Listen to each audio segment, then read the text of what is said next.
नमस्कार दोस्तों, इस वीडियो में हम आपके ज्ञान और सोचने की क्षमता को परखने वाले सवालों के साथ आए हैं। हर प्रश्न पर ध्यान दें और सोच समझकर उत्तर दें। आइए ज्ञान की इस यात्रा को शुरू करें। प्रश्न 1, नॉन परफॉर्मिंग एसेट एनपीए से आय को किस आधार पर मान्यता दी जाती है? ऑप्शन ए, अक्रूवल बेसिस पर। ऑप्शन बी, एक्चुअल रियलाइजेशन पर। ऑप्शन सी, लोन सैंक्शन पर। ऑप्शन डी, जब एमई ड्यू हो। इसका सही जवाब आपको कमेंट बॉक्स में देना होगा।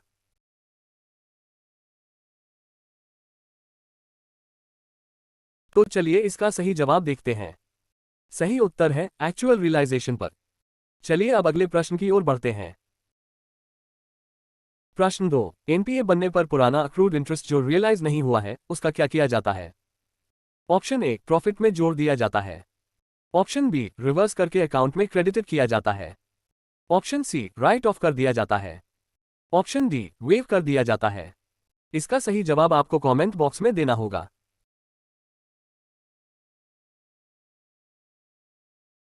तो चलिए इसका सही जवाब देखते हैं। सही उत्तर है रिवर्स करके अकाउंट में क्रेडिटेड किया जाता है। चलिए अब अगले प्रश्न की ओर बढ़ते हैं। प्रश्न 3, एनपीए अकाउंट्स में रिकवरी सबसे पहले कहां एडजस्ट की जाती है? Option A, principal. Option B, expenses out of pocket. Option C, penal charges. Option D, interest.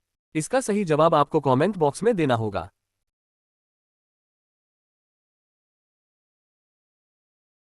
तो चलिए इसका सही जवाब देखते हैं।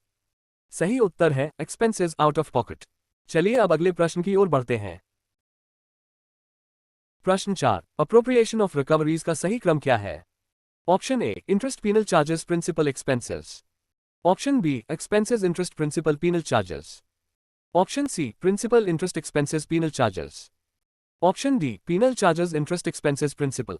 इसका सही जवाब आपको कमेंट बॉक्स में देना होगा।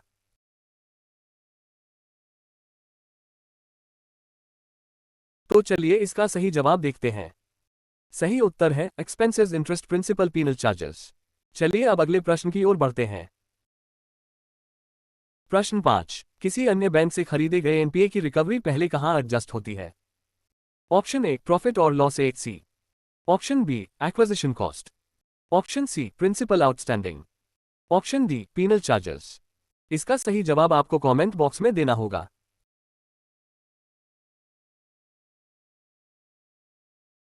तो चलिए इसका सही जवाब देखते हैं। सही उत्तर है एक्विजिशन कॉस्ट। चलिए अब अगले प्रश्न की ओर बढ़ते हैं। प्रश्न 6, स्टैंडर्ड एसेट वह है जिसमें ऑप्शन ए, एनपीए का जोखिम नहीं होता। ऑप्शन बी, नॉर्मल रिस्क से अधिक रिस्क होता है। ऑप्शन सी, किसी प्रकार की रिकवरी नहीं होती। ऑप्शन डी, लॉस आइडेंटिफाइड हो चुका होता है। इसका सही जवाब आपको कमेंट बॉक्स में देना होगा।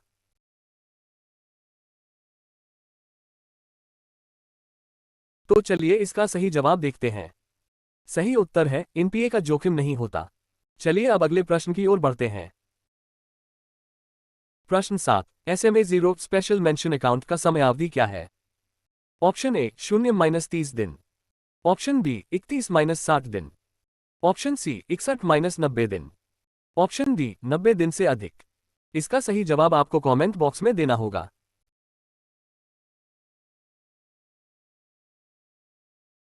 तो चलिए इसका सही जवाब देखते हैं। सही उत्तर है 0-30 दिन। चलिए अब अगले प्रश्न की ओर बढ़ते हैं। प्रश्न 8, एसएमए 1 का समयावधि कितनी होती है? ऑप्शन ए, 0-30 दिन। ऑप्शन बी, 31-60 दिन। ऑप्शन सी, 61-90 दिन। ऑप्शन डी, 90 दिन से अधिक। इसका सही जवाब आपको कमेंट बॉक्स में देना होगा।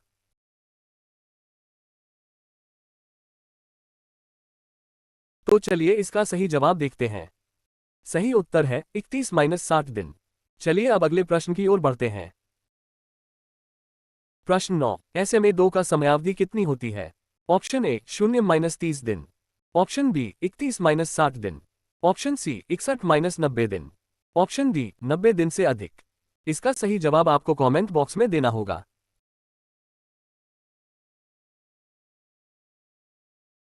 तो चलिए इसका सही जवाब देखते हैं। सही उत्तर है 61-90 दिन। चलिए अब अगले प्रश्न की ओर बढ़ते हैं। प्रश्न 10, सब स्टैंडर्ड एसेट कितने समय तक एनपीए रहने पर बनता है? ऑप्शन ए, 12 महीने। ऑप्शन बी 1 से 3 साल। ऑप्शन सी 3 साल से अधिक। ऑप्शन डी 6 महीने। इसका सही जवाब आपको कमेंट बॉक्स में देना होगा।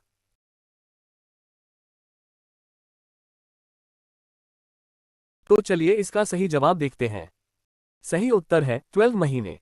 चलिए अब अगले प्रश्न की ओर बढ़ते हैं। प्रश्न 11। डाउटफुल एसेट वह है जो सबस्टैंडर्ड कैटेगरी में कितने समय तक रहता है? ऑप्शन ए 6 महीने। ऑप्शन बी 12 महीने। ऑप्शन सी 24 महीने। ऑप्शन डी 36 महीने। इसका सही जवाब आपको कमेंट बॉक्स में देना होगा।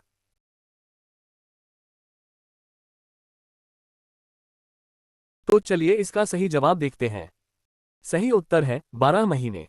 चलिए अब अगले प्रश्न की ओर बढ़ते हैं। प्रश्न 12। डाउटफुल एसेट DB1 की अवधि क्या है?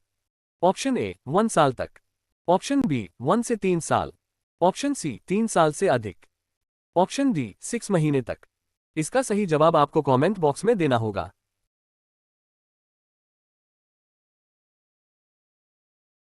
तो चलिए इसका सही जवाब देखते हैं। सही उत्तर है 1 साल तक। चलिए अब अगले प्रश्न की ओर बढ़ते हैं। प्रश्न 13। डाउटफुल एसेट DB2 की अवधि क्या है? ऑप्शन ए 1 साल तक। ऑप्शन बी 1 से 3 साल तक। ऑप्शन सी 3 साल से अधिक। ऑप्शन डी 6 महीने तक। इसका सही जवाब आपको कमेंट बॉक्स में देना होगा।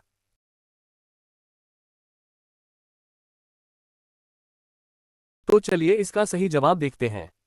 सही उत्तर है 1 से 3 साल तक। चलिए अब अगले प्रश्न की ओर बढ़ते हैं। प्रश्न 14। डाउटफुल एसेट DB3 की अवधि क्या है? ऑप्शन ए 1 साल तक। ऑप्शन बी 1 से 3 साल तक। ऑप्शन सी 3 साल से अधिक। ऑप्शन डी 6 महीने तक। इसका सही जवाब आपको कमेंट बॉक्स में देना होगा।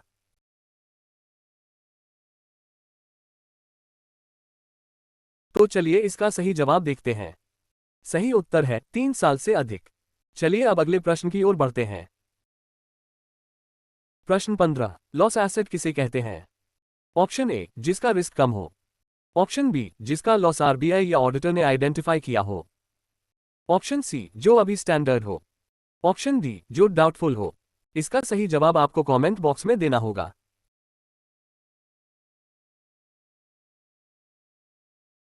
तो चलिए इसका सही जवाब देखते हैं। सही उत्तर है जिसका लॉस RBI या ऑडिटर ने आइडेंटिफाई किया हो। चलिए अब अगले प्रश्न की ओर बढ़ते हैं। प्रश्न 16। स्ट्रेटअवे डाउटफुल एसेट कब माना जाता है? Option A security value outstanding का 100%। Option B security value outstanding का less than 50%। Option C security value outstanding का less than 10%। Option D security value outstanding का इक्वल्स 25%। इसका सही जवाब आपको कमेंट बॉक्स में देना होगा।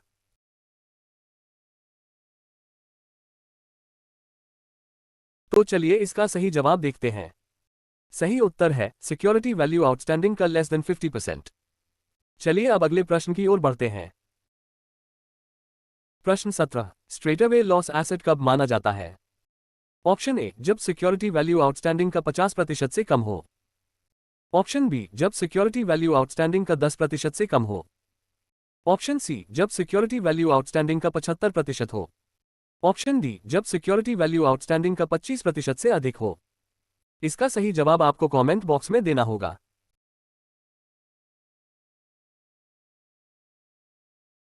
तो चलिए इसका सही जवाब देखते हैं। सही उत्तर है जब सिक्योरिटी वैल्यू आउटस्टैंडिंग का 10% से कम हो। चलिए अब अगले प्रश्न की ओर बढ़ते हैं। प्रश्न 18। ब्रांच ऑफिस किस प्रकार के एनपीए अकाउंट्स की रिकवरी के लिए जिम्मेदार है? ऑप्शन ए 10 लाख से ऊपर। ऑप्शन बी 10 लाख तक। ऑप्शन सी 1 करोड़ तक। ऑप्शन डी 5 करोड़ तक। इसका सही जवाब आपको कमेंट बॉक्स में देना होगा।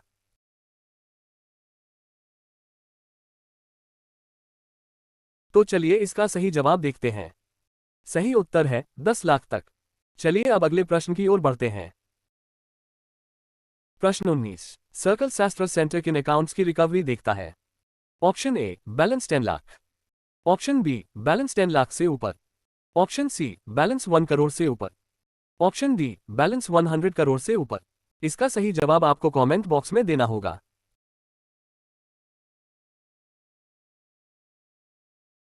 तो चलिए इसका सही जवाब देखते हैं। सही उत्तर है बैलेंस 10 लाख से ऊपर। चलिए अब अगले प्रश्न की ओर बढ़ते हैं। प्रश्न 20। जोनल शास्त्र सेंटर किन अकाउंट्स की रिकवरी देखता है? ऑप्शन ए 10 लाख तक, ऑप्शन बी 10 लाख से ऊपर और NCLT cases, option C 1 crore तक, ऑप्शन डी 25 लाख तक। इसका सही जवाब आपको कमेंट बॉक्स में देना होगा।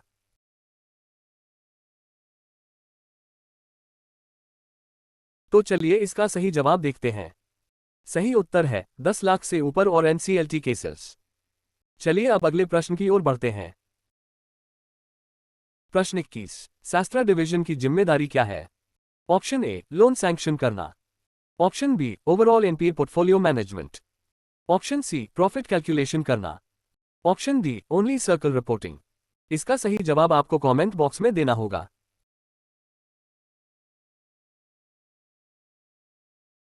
तो चलिए इसका सही जवाब देखते हैं। सही उत्तर है ओवरऑल एनपीए पोर्टफोलियो मैनेजमेंट। चलिए अब अगले प्रश्न की ओर बढ़ते हैं। प्रश्न 22। प्रोविजनिंग का मुख्य उद्देश्य क्या है? ऑप्शन ए प्रॉफिट बढ़ाना, option B future loss cover करना, ऑप्शन सी कैपिटल रेशियो घटाना, ऑप्शन डी लोन सैंक्शन करना। इसका सही जवाब आपको कमेंट बॉक्स में देना होगा।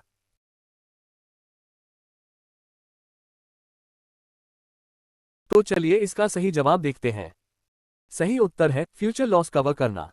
चलिए अब अगले प्रश्न की ओर बढ़ते हैं। प्रश्न 23। Provisioning on sub standard asset secured exposure कितना है? Option A 15%, option B 20%, option C 25%, option D 40%। इसका सही जवाब आपको कमेंट बॉक्स में देना होगा।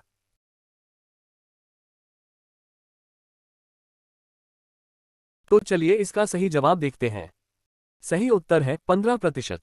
चलिए अब अगले प्रश्न की ओर बढ़ते हैं। प्रश्न 24। Provisioning on sub standard asset unsecured exposure कितना है? Option A 15%, option B 20%, option C 25%, option D 40%। इसका सही जवाब आपको कमेंट बॉक्स में देना होगा।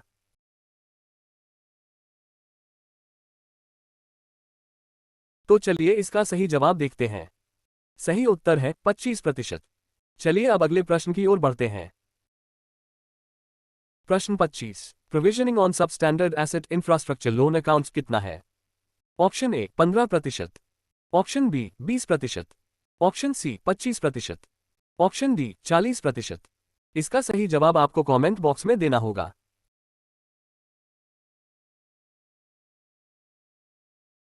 तो चलिए इसका सही जवाब देखते हैं। सही उत्तर है 20%। चलिए अब अगले प्रश्न की ओर बढ़ते हैं। प्रश्न 26। Doubtful asset DB1 secured portion का प्रोविजन कितना है? Option A 15%, option B 20%, option C 25%, option D 40%। इसका सही जवाब आपको कमेंट बॉक्स में देना होगा।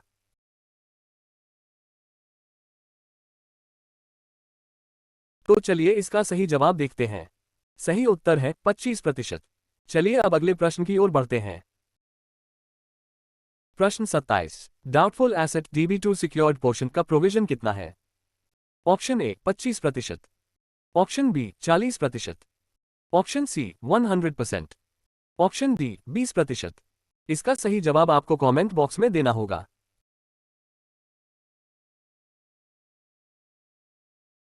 तो चलिए इसका सही जवाब देखते हैं। सही उत्तर है 40%। चलिए अब अगले प्रश्न की ओर बढ़ते हैं। प्रश्न 28। Doubtful asset DB3 secured portion का प्रोविजन कितना है? Option A 25%, option B 40%, option C 100%, option D 20%। इसका सही जवाब आपको कमेंट बॉक्स में देना होगा।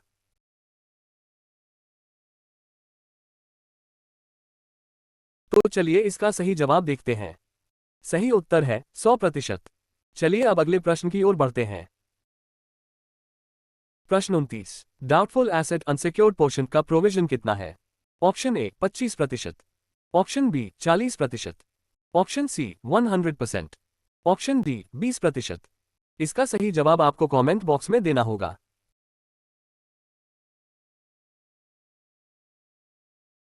तो चलिए इसका सही जवाब देखते हैं। सही उत्तर है 100%। चलिए अब अगले प्रश्न की ओर बढ़ते हैं। प्रश्न 30। Income recognition policy NPA accounts में इंटरेस्ट कब अप्लाई करने से रोकती है? ऑप्शन ए, जब इंटरेस्ट ड्यू हो। ऑप्शन बी, जब अकाउंट एनपीए हो। ऑप्शन सी, जब लोन सैंक्शन हो। ऑप्शन डी, जब एमई पे हो। इसका सही जवाब आपको कमेंट बॉक्स में देना होगा।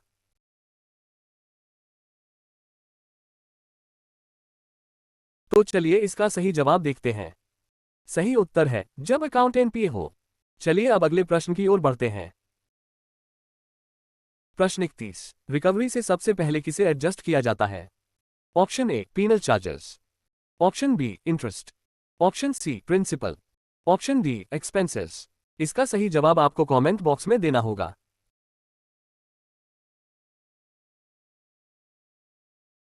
तो चलिए इसका सही जवाब देखते हैं। सही उत्तर है एक्सपेंसेस। चलिए अब अगले प्रश्न की ओर बढ़ते हैं। प्रश्न 32। अप्रोप्रिएशन में इंटरेस्ट इरेगुलरिटीज को कहां एडजस्ट किया जाता है? ऑप्शन ए, एक्सपेंडिचर के बाद। ऑप्शन बी, प्रिंसिपल से पहले। ऑप्शन सी, पीनल चार्जेस से पहले। ऑप्शन डी, सबसे अंत में। इसका सही जवाब आपको कमेंट बॉक्स में देना होगा।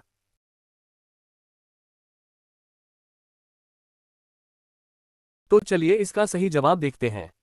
सही उत्तर है एक्सपेंडिचर के बाद। चलिए अब अगले प्रश्न की ओर बढ़ते हैं।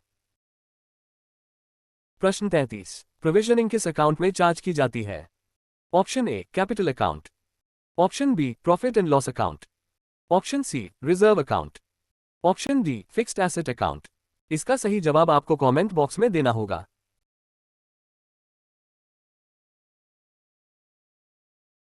तो चलिए इसका सही जवाब देखते हैं। सही उत्तर है प्रॉफिट एंड लॉस अकाउंट। चलिए अब अगले प्रश्न की ओर बढ़ते हैं।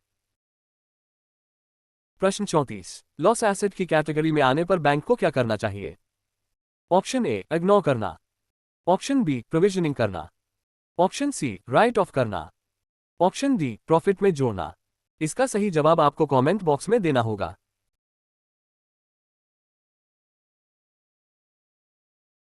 तो चलिए इसका सही जवाब देखते हैं। सही उत्तर है प्रोविजनिंग करना। चलिए अब अगले प्रश्न की ओर बढ़ते हैं। प्रश्न 35। यदि एनपीए बोरोवर का आउटस्टैंडिंग आरएस 8 लाख है तो रिकवरी किसके अंतर्गत आएगी? Option A, circle SASTRA. Option B, zonal SASTRA. Option C, branch office. Option D, शास्त्र डिवीजन। इसका सही जवाब आपको कमेंट बॉक्स में देना होगा।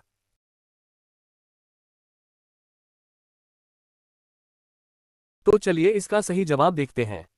सही उत्तर है ब्रांच ऑफिस। चलिए अब अगले प्रश्न की ओर बढ़ते हैं। प्रश्न 36। यदि किसी बोरोवर का आउटस्टैंडिंग आरएस 12 लाख है तो रिकवरी किसके अंतर्गत आएगी? Option A, branch office. Option B, circle SASTRA. Option C, zonal SASTRA. Option D, शास्त्र डिवीजन। इसका सही जवाब आपको कमेंट बॉक्स में देना होगा।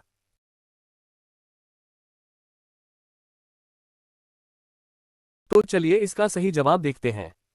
सही उत्तर है सर्कल शास्त्र। चलिए अब अगले प्रश्न की ओर बढ़ते हैं। प्रश्न 37। यदि बोरोवर का आउटस्टैंडिंग आरएस 15 करोड़ है और एनसीएलटी केस है तो रिकवरी किसके अंतर्गत आएगी? Option A, branch office. Option B, circle SASTRA. Option C, zonal SASTRA. Option D, शास्त्र डिवीजन। इसका सही जवाब आपको कमेंट बॉक्स में देना होगा।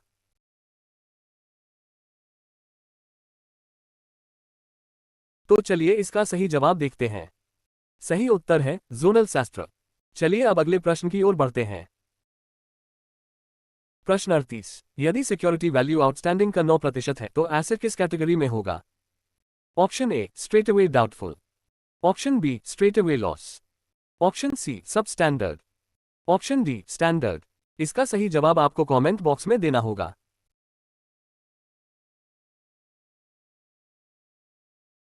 तो चलिए इसका सही जवाब देखते हैं। सही उत्तर है स्ट्रेट अवे लॉस।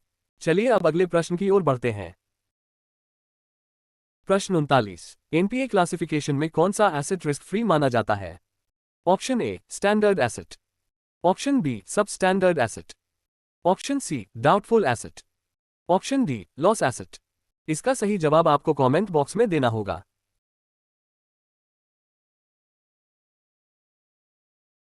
तो चलिए इसका सही जवाब देखते हैं।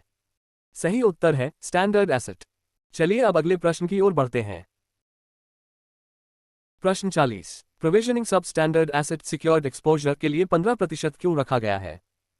Option A low risk factor, option B high risk factor, option C loss already identified, option D RBI rule.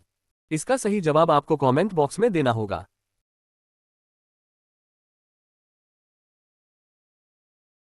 तो चलिए इसका सही जवाब देखते हैं। सही उत्तर है लो रिस्क फैक्टर। चलिए अब अगले प्रश्न की ओर बढ़ते हैं।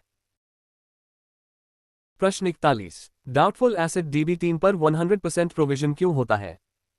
ऑप्शन ए क्योंकि रिकवरी संभावना बहुत कम होती है, ऑप्शन बी क्योंकि स्टैंडर्ड एसेट है, ऑप्शन सी क्योंकि लोन नया है, ऑप्शन डी क्योंकि इंटरेस्ट रेगुलर है। इसका सही जवाब आपको कमेंट बॉक्स में देना होगा।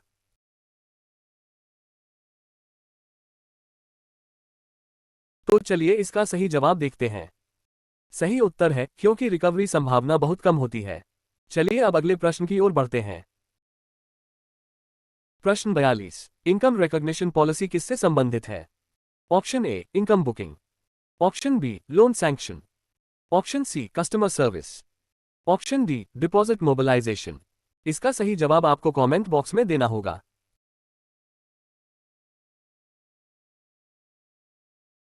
तो चलिए इसका सही जवाब देखते हैं। सही उत्तर है इनकम बुकिंग। चलिए अब अगले प्रश्न की ओर बढ़ते हैं। प्रश्न 43। प्रोविजनिंग का असर किस पर पड़ता है? ऑप्शन ए प्रॉफिटेबिलिटी पर, ऑप्शन बी कैपिटल एडिक्वेसी पर, ऑप्शन सी एनपीए रेशियो पर, ऑप्शन डी सभी पर।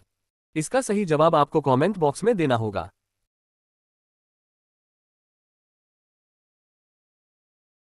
तो चलिए इसका सही जवाब देखते हैं।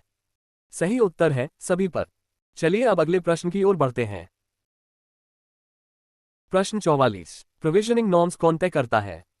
Option A branch manager, option B board of directors, option C RBI, option D शास्त्र डिवीजन। इसका सही जवाब आपको कमेंट बॉक्स में देना होगा।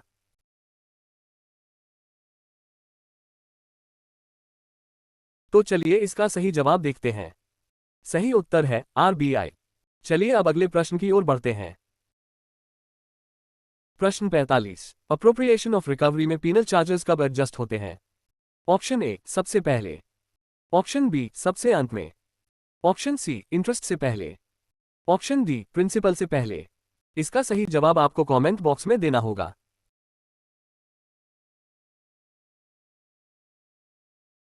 तो चलिए इसका सही जवाब देखते हैं। सही उत्तर है सबसे अंत में। चलिए अब अगले प्रश्न की ओर बढ़ते हैं। प्रश्न 46। स्टैंडर्ड एसेट का मतलब है? ऑप्शन ए एनपीए नहीं है, ऑप्शन बी एनपीए 12 महीने से कम, option C doubtful asset, option D loss asset. इसका सही जवाब आपको कमेंट बॉक्स में देना होगा।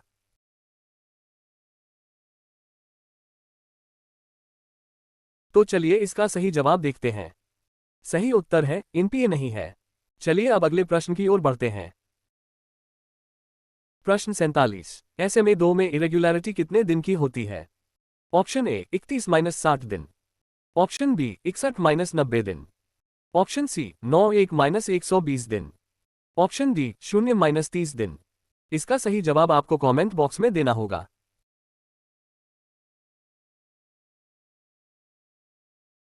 तो चलिए इसका सही जवाब देखते हैं। सही उत्तर है 61-90 दिन। चलिए अब अगले प्रश्न की ओर बढ़ते हैं। प्रश्न 48। एनपीए क्लासिफिकेशन में कितनी ब्रॉड कैटेगरीज होती हैं? Option A 2, option B 3, option C 4, option D 5। इसका सही जवाब आपको कमेंट बॉक्स में देना होगा।